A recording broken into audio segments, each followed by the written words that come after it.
มากหาความหมายในตนเองนั่นแหละตัวเองเท่านั้นที่รู้ตัวเองเท่านั้นจะให้ความหมายได้ถูกตัวเองเท่านั้นที่ตัดสินตัวเองไม่มีใครตัดสินให้ใครได้ตัวเองนั่นแหละจึงบอกว่าบุคคลผู้ใดทำจิตให้เป็นกลางได้กลางนี่คือบ่มีความคิดเข้าไปสอดแทรกบังคับอยากให้เขาเป็นไปดังที่ความรู้สึกของเราอยากให้เป็นคำว่าบุคคลผู้ใดทำจิตให้เป็นกลางได้บุคคลผู้นั้นย่อมพ้นจากทุกข์ทั้งปวงจากการเวียนว่ายแต่เกิดทุกข์ทั้งปวงทั้งเบิดเลยร่วมแล้วทุกสิไปเกิดเป็นสัตว์เดรัจฉานเกิดบ่ได้เป็นเทวดาก็บ่ได้อินทร์พรหมยมยักษ์เกิดบ่ได้ตกนรกก็บ่ได้เป็นคนก็บ่ได้เป็นหยังก็บ่ได้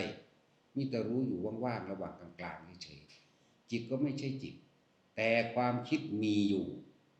แต่ไม่เข้าไปยึดติดในสิ่งที่คิดถึงไม่เข้าไปถือมั่นในสิ่งที่คิดถึง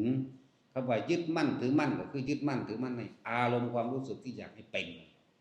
นั่นแหละยึดมั่นถือมั่นมันทุกตรงนั้นคนแต่ละคนที่ปรุงแต่งแสวงหาดิ้นรนคนขวายได้อดมั่งได้ทนมั่งได้กล้ามั่งได้กลัวมั่งสู้มั่งถอยมั่งเพราะบ่ทันอารมณ์ของตัวเองนี่แหละอารมณ์จิต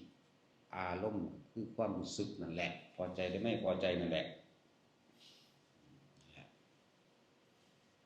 ถ้าเฮาฝึกตนดีแล้วทำจิตให้เป็นกลางบ่มีอคติบ่มีความเอียงลำเอียงเพราะรักลำเอียงเพราะเกลียดรักกับเกลียดกับพอใจก็ไม่พอใจนั่นแหละเฮามันก็มีวิธีของมันอยู่แล้วก็อาศัยลมหายใจอาศัยอยู่ในเรือนร่างของกายอาศัยคำว่าอุเบกขาถ้าเฮาอยู่ในตัวเองใดมันเลยเป็นอุเบกขาสักก่อน